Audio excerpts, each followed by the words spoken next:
Narito na ang pambansang pantanggal umay upang maghatid ang mga kwento sa buhay. Buong barangay kapitbahay, mga tropa at tambay, tawagin na pati na rin si nanay. Anong kwento mo? Logan na yan, saan ka man naroon? Logan na yan, gusto mong mapanood? Logan na yan, imatyogan na yan, imatyogan na yan, imatyogan na yan.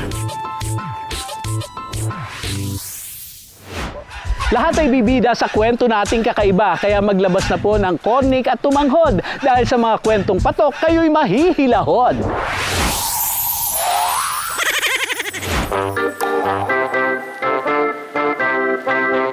Game na, Logalogs! Hetong ating bida, kabog na kabog. Ang babaeng walang pahinga. Kung makatodo, kay daming ganap niya. Diyos ko!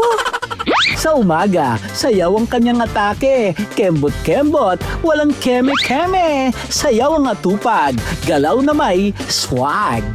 Sa hapon, basketball naman ang eksena. Gina G ang ating reyna. Nagtuturo siya mag-dribble, pass at shoot sa lugar nila.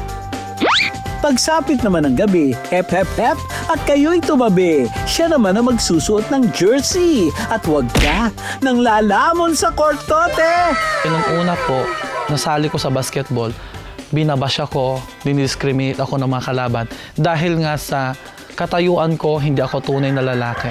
Talagang ginagawa niya yung best niya at saka pinapakita niya sa tao na kaya niya yung ginagawa ng bilang yung ginagawa ng lalaki. Di lang lumalaro sa liga ng barangay nila, pati sa ibang probinsya, abay, import siya. Parang all-star na may corona, hindi lang siya pang rampa dahil pati ang pagsabak sa pageant, isa rin sa kanyang talent. From hardcourt to high heels, hanep, real quick, bilis mag-switch. Pati ang pagtahi ng costume ay kayang-kaya. Sa mga fiesta, siya ang takbuhan ng ideya. Sa umaga po, nagtuturo ako ng sayaw, mga festival. Sa hapon, nagte-training ako sa mga high school ng basketball. And then sa gabi naman, ako naman yung naglalaro ng basketball. Kaya umaga hanggang gabi, sobrang busy natin. Kaya po tinawag itong babaeng walang pahinga. Kasi nga, umaga pa lang hanggang gabi, wala nang pahinga. Puspos man ang talento, pero may mapait ding kwento. Di naging madali ang pagtanggap ng kanyang pamilya. Ang pangarap ko sa sarili ko ngayon is mabuo na yung pamilya ko. Dahil bata pa lang ako, hindi ko naranasan ang tinatawag na happy family. Dahil lumaki ako sa buhay na hindi okay yung nanay at tatay ko. Go, go, go! Yasmin Dido, ikaw na ang reyna ng hardcourt at runway. Isa kang patunay na ang Becky pwede ring maging MVP. Hindi lang sa laro, kundi sa tapang ng iyong puso. Dito sa Binangonan, meron kaming natagpuan. Porma nitong si Lolo, swabeng-swabe. Lakas maka-action star mga be. Pag dumaan, sino nga bang hindi hahangat iibig? Sa cowboy lodi na, Astidi! Meet Tatay Virgilio Ong Tangko, ang super lolo na nakakabayo. Palabas pa lang ng bahay, ang mga tao ay naghuhumiyaw. Dito sa kanila, ang tawag sa kanya, Leon Guerrero. Kahit sinong makakita. Halos lahat ng tao nakatawa sa akin eh. Sinisigawan ako ng Leon Guerrero. Kaya para bang anong yung kalooban ko na siya ako sa pag ako'y na anong ganong. Siyempre, wala naman ako ibang libangan na ano eh. Aliw na aliw, mapabata o matanda. Dahil madalang na lang daw, sa kabayo ay may nakasakay. Kaya itong si Tatay Bear, instant celebrity, a bear. Natutuwa ako kasi ang tingin ko parang si Leon Guerrero eh. Kasi kahit mga bata tuntua rito pag dumadaan siya. Sa probinsya lang tayo makakita ng ganyan. Dito, bihirang-bihira na ang kabayo. Bata pa lamang daw ay hilig na niya ay mga animal. Kaya naman sa mga hayop, siya na ay napamahal. Bata pa ako, talagang mahilig na ako sa kabayo kaya nung mag-resign ako sa trabaho, ito agad na naisipan ko na sabi nung anak ko nga, bakit hindi motor? Sabi ko gusto ko yung nakakalog yung katawan ko para nag-exercise. Minsan na rin siyang kinagat sa likod. Itong alaga niyang malikot. Diyos ko, kabayo ba yan o aso? Nakagat nga ako ng kabayo sa likod Kabayo na parang aso. Talagang bago ka lang lalapit, kakabulin ka. Pero si tatay hindi nag-stop. Patuloy pa rin ang kanyang pagsakay on the top. Malaking kakasiyahan ko lalo pagka ako nakasakay na Parang yung dugo ko, yung buhay na buhay ang dugo ko pag ako'y sumakay dito. Meron akong napansin, te. Babae ba to o lalaki? Ba't naman may corona, be? Oh, lalaki. Marami natutuwa dyan pag nakikita yung corona. Kahit hindi nabuwan ng mga puso, si Tatay Bear magpapauso. Mamimigay siya ng flower para kilig ay over. Nakakilig naman, nakakilig po. Nabigyan ka ng bulaklak. Ituloy mo lang, Tatay Bear, ang pagsakay sa kabayo forever. Basta ito'y sa'yo ay nagpapahappy. Support sa'yo ang everybody. Imatlogan na yan! Imatlogan na yan! Imatlogan na yan! Grabe mo ay tolo ang laway sa mga tambay ng tabisal. Isa ka na ba sa mga gumiling ng todo? Hoy! Alas 12 na! Yung halos ngumawa na ang gulugod, alak-alakan at buto-buto. Hoy! Alas 12 na! O di ba? Nanlalaban ng mga hataw. O, kalma lang at baka tuluyang mahataw. Sigurado pa sa Shure, nadaanan mo na ang dance covers ng mga viral budots na ito. Rampapampam! Amazing! Dahil ang may sala Oops! Alog-alog! ay ang the ultimate Budots King. Meet RK, ang Budots King all the way from Davao, ang suspect sa paggiling ng mga online utaw. Eddie, wow! Yes, man! Pagpasok ko sa rap music, grade 5, elementary. Yun yung mga kapitbahay ko po. Mahilig kasi sila sa rap music. Every practice nila, pinapanood ko sila. And then yun, sabi nila mag-rap ka. Kasi usong-uso ngayon. And then gumawa kami ng rap group. Nung time na may pamilya na sila, nagkawatak-watak kami. Pero ako, kahit may anak na ako, may asawa na ako, patuloy pa rin sa pagsusulat. One time, may nasulat akong kanta. And then yun, hindi lang nag-national, nag-local, pati international, pumutok din.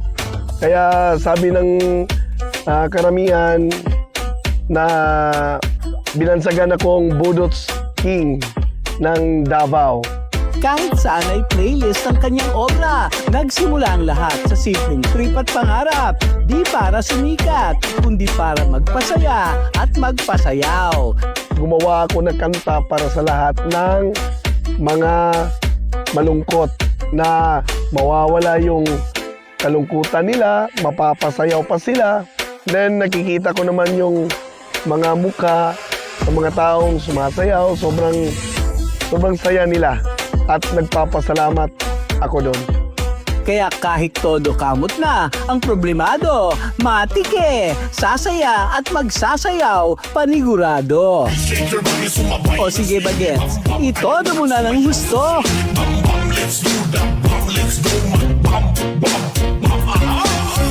Bam! Rampapampam! Boom shakalaka! Ahoy! Ka-LSS ng sobra! Sa mga mahilig magsulat, kumanta, mapapansin din yan. Tuloy lang na makapagpasaya tayo ng mga Pilipino. Hindi lang Pilipino, buong mundo.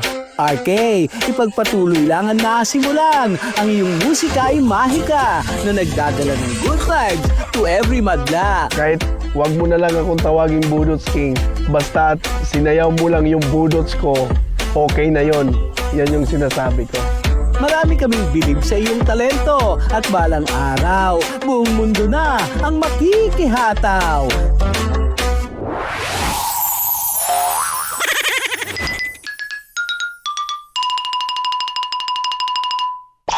Hello, Galog! Flowers everywhere sa kanyang handmade garden. Walang paso at lupa required. Just the colorful fuzzy wire. Ang king talento at imahinasyong todo-todo. Kakagraduate ko pa lang ng 2022 and then ayoko kasi nung may boss kaya nag-try na lang ako ng gantong business. Tapos pinost ko sa FB. Biglang ang daming umorder. Ilang taon nang lumipas nang sinimulan ni Clarice ang kanyang maliit na negosyo. Pero ngayon, huwag ka dahil ang presyo umaabot na ng libo-libo. Nagsimula po yung puhunan ko. 1K lang po yun. Tapos pwede rin po silang mag-request ng mga flowers. Syempre po pag mas mahirap, mas maano yung labor, mas tataas. Nagre-range po yung iba dyan ng 8K pataas. Hello, Galogs! Nandito tayo ngayon sa Alabang, Muntinlupa at kasama natin si Clarice. Yung nagbibigyan niya tayo ng demo kung ano pa nga po, paano niya ginagawa ang mga ganito kagagandang mga bulaklak. Ang una po natin kailangan ay fuzzy wire, tapos stick and glue stick. Sa tulips po, ang una natin kailangan is 6 pieces po ng fuzzy wire. Tapos i-fold mo po into half and then ikakat mo po. Gigil. And then, after po, i-fold mo ulit into half. Tapos kukuha ko po ng 3 pieces. 3 pieces. Yes po. Okay. Yung isa po, nakaganto. Ipapasok mo po sa gitna, pataas. Yung isa. Apo. Tapos iti-twist mo pa. Yes. And then, ibababa mo pa. Bababa sa gitna rin. Apo, sa gitna. Okay. Tapos, ayusin mo lang po siya. And then, yung pinakamahaba pong fuzzy wire, kukuhanin mo. Tapos, kukurutin mo po yung nasa ilalim. Tapos, yan. Wow. Ang galing mo na po Parang kompleto na buhay ko dito. Tapos, igaganto mo lang po siya. 4 na beses mo po siyang gagawin. Oo.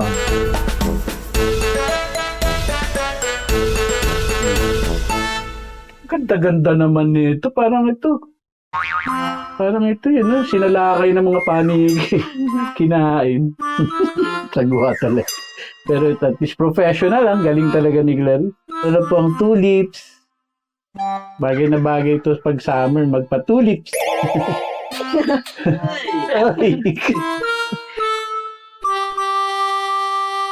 Meanwhile, Kanina ka pa dyan Ano problema? Kailangan pa po painitin eh. Painitin. Pagkat saan ka man naroon, pintig ng puso ko'y para sa'yo. Uminit na ba? Yun na po, umiinit na. Pag tinignan napakadali, pero ang paggawa, nakakawiwi. Like a flower po, parang uusbong ka tapos may time na parang sa negosyo biglang hihina, biglang malalanta ka. Pero part po yun kasi ng negosyo eh.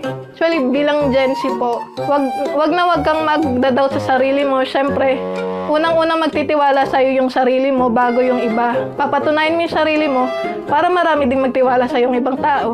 Ngayon nga ay may collaborations pa sa ibang negosyong sa kanya'y humahanga. Clarice, patuloy mong diligan ang itinanim mong negosyo dahil katulad ng iyong mga makukulay na bulaklak, ang iyong future ay forever na mamumukadkad. Imadyogan na yan, imadyogan na yan, imadyogan na yan.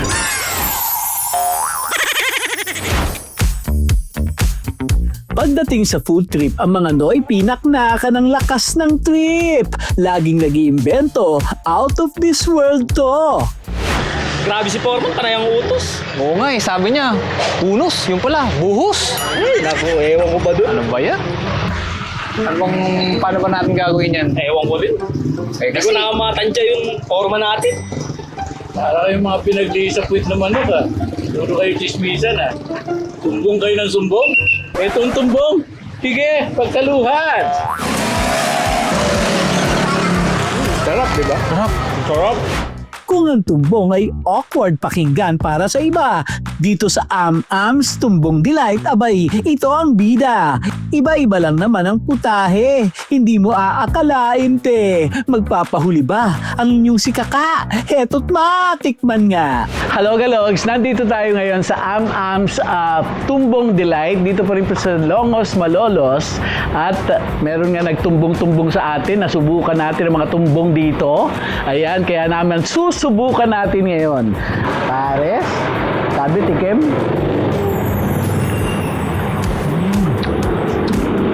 Napalambot nila yung yung tumbong. Pagkatapos nito, yung classic nilang prito na tumbong. Kailangan may with matching suka. Ay, malutong ha. Teka, kumain natin.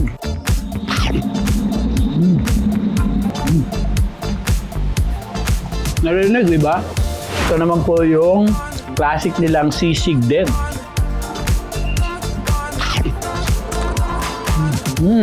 Ganun pala, narinig nyo, ang lutong. Sigurado dito, hindi sasama po station nyo. Panalo. Ito yung pinagmamalaki nila, Ma'am La Arnie dito.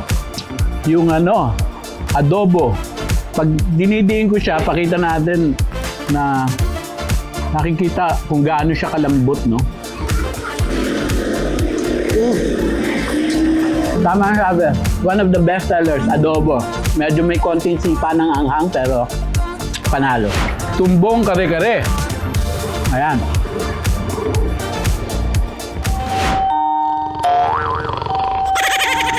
Speechless na yun. Sarap eh. Pantamahin natin. Sarap ha. Tingnan natin sa ilalim yung pinaka-stir fry. Ayan. Nakita nyo, sama-sama oh. May gulay, may tumbong, merong stir fry. Winner to, Miss Arnie. Lahat naman, winner. Sila Arnie lang naman ang may pakana nito. Tumbong talagang trip niya, oh. Yung tumbong po, galing po siya sa tumbong ng baboy. Yung parang bituka po sa manok. Ang sa kanila naman po, yung tumbong ng baboy, yung bituka naman po, yung bilog. Yung daanan po siya ng ayun. Sinisigurado po namin maging malinis yung tumbong at walang anggo. Nililinis po namin siya ng 3 times bago po namin iserve sa mga customer namin. Sa unang dinig ito'y aatrasan, pero kapag lumapat ng tumbong sa bibigat na tikman, abay baka mapasabi ka ng Ams.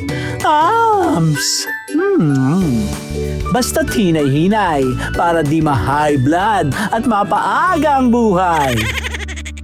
Hanggang sa susunod na kwentuhan, samahan ang iyong pambansang Pantanggalumay. Sabay-sabay nating basagin ang lumbay, pagaanin ang trip ng buhay. Ako ang inyong si Kaka, Mark Logan po. At ito, ang aking kwento. Anong kwento mo? Logan na yan, saan ka man naroon? Logan na yan, gusto mong mapanood? Logan na yan,